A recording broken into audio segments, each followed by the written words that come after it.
तर ही भाजी तुम्ही ओळखली आहे का? तर नक्कीच ओळखली असेल।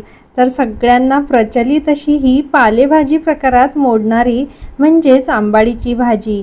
तर गरमागरम भाकरी आणि मस्त अशी झणझणीत ज्वारीच्या कण्या घातलेली ही आंबाडीची भाजी म्हणजे पुरणान्नच। खूप सुंदर लागते ही भाजी आणि तसेच आरोग्यासाठी ही खूप पोषक तत्व यामध्ये असतात। तर रेसिपी नेहमीप्रमाणेच अगदी साधी सोपी आहे। खूप सारा असा प्रापट पसारा यामध्ये मी सांगितलेला नाही। तर तुम्ही या आता उन्हाळ्यामध्ये ही नक्की करून बघा आणि कशी होती हे मला नक्की सांगा। तर बघा अशी मी ही गड्डी आणलेली होती, तर ही स्वच्छ धुवून घेतली आणि अशा प्रकारे कोवळी कोवळीच भाजी होती ही। जर थोडीशी मोठी झाली की याचे असे 3 पानं बेलाच्या पानांसारखे दिसतात। तर आता ही छोटी छोटी आहे म्हणून याचं तुम्हाला दिसायला एकच पान दिसेल। तर बघा किती छान झालेली आहे भाजी आणि खमंग वास तर असा घरभर या भाजीचा पसरलेला आहे। तर ह्या रेसिपीसाठी व्हिडिओ पूर्ण शेवटपर्यंत बघा, जेणेकरून तुमची ही रेसिपी अजिबात चुकणार नाही। तुम्हाला माहिती आहे का, ही भाजी अशीच खायला सुद्धा अतिशय रुचकर लागते। तर रानावनामध्ये जे कामं करतात, जे खूप कष्टाचे कामं करतात त्यांच्यासाठी एक ताकद देणारी अशी ही भाजी असते। तर खूपच अशी छान रुचकर लागते आणि यामध्ये जो मिरचीचा आणि लसूणचा ठेचा टाकलेला असतो ना, त्यामुळे या भाजीची चव अजूनच वाढते। तर जराही वेळ न घेता मी पटकन रेसिपीला सुरुवात करते। पण त्याआधी जर तुम्ही श्रुतीज कॉर्नरला सबस्क्राईब केलं नसेल तर सबस्क्राईब करा आणि शेजारील बेल आयकॉन प्रेस करा। रेसिपी आवडल्यास लाईक करा, शेअर करा आणि कमेंट करा। चला तर मग सुरुवात करूया। नमस्कार, मी श्रुतिका माझ्या यूट्यूब चॅनलमध्ये तुमचं खूप खूप स्वागत करते। तर बघा एक जुडी मी ही आंबाडीची घेतलेली होती। तर त्याचे पुन्हा असे फक्त पानं तोडून घेतले आणि 2 ते 3 पाण्याने स्वच्छ धुवून घेतली। तर माहिती आहे का, बाजारात कुठेही अगदी सहज ही भाजी उपलब्ध असते आणि काही भागांमध्ये याला आंबाड्याची भाजी सुद्धा म्हणतात। आमच्याकडे आंबाडीची म्हणतात, तुमच्या साईडला काय म्हणतात हे मला कमेंटद्वारे सांगा। तर 2 ते 3 पाण्याने हिला मस्त स्वच्छ आता धुवून घेतलेली आहे। आता कुकरला आपण ही भाजी छान मस्त अशी शिजवून घेऊया। तर ही भाजी कोवळीच आहे, खूप जास्त अशी जाड पानं नाही आहे, म्हणून खूप आंबट होणार नाही ही भाजी। तर यामध्ये बघा मी ही भाजी सगळी टाकून घेतली आणि पानं बुडतील इतपतच यामध्ये पाणी टाकून घ्यायचे। तर साधारण मला 1 ग्लास पाणी एका जुडीसाठी लागलेलं आहे। तुम्हाला माहिती आहे का, हे आंबाडीचे पानं चवीला थोडेसे आंबट असतात। तर यामध्ये भरपूर प्रमाणात लोहाचे प्रमाण असतं। तर लोहाचे प्रमाण जास्त असल्यामुळे हिमोग्लोबिन ज्यांचं कमी आहे त्यांचं वाढवण्यासाठी ही भाजी खूपच फायदेशीर असते। यामध्ये जीवनसत्व ओ आणि झिंक सुद्धा खूप प्रमाणात असतं, त्यामुळे डोळ्यांच्या आरोग्यासाठी सुद्धा अशी ही भाजी पौष्टिक असे। तर अशी ही खूपच आयुर्वेदिक भाजी आहे।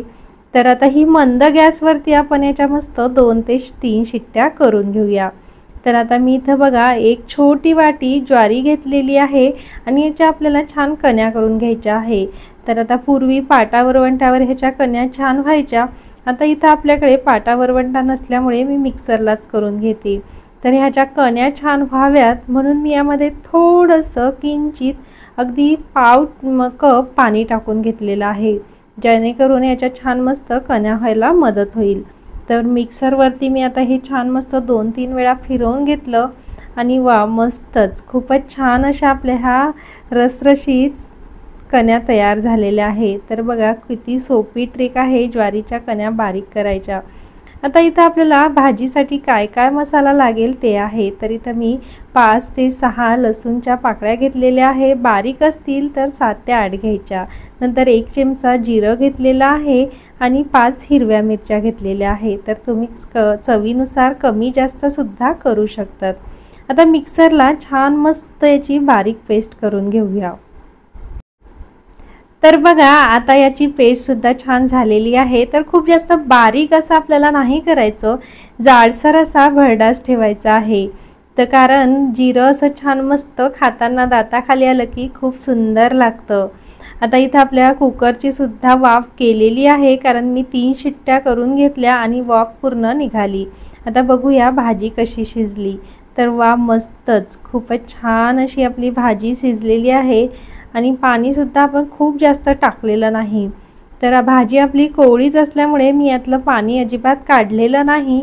जर तुम्हाला खूप जास्त आंबट होत असेल तर यातलं थोडं पाणी काढून घ्यायचं. आता बघा ह्या ज्वारीच्या कण्या आपण या भाजीवरती अशा प्रकारे छान पसरवून घेऊया. तुम्हाला जर जास्त आंबट आवडत नसेल तर पाणी काढू शकता. मी सांगितल्याप्रमाणे मी यामधलं अजिबात पाणी काढलेलं नाही. तुम्हाला हवं असेल तर तुम्ही काढू शकता. तर अशा प्रकारे छान मस्त मी ह्या ज्वारीच्या कण्या याच्यावरती पसरवून दिलेल्या आहे.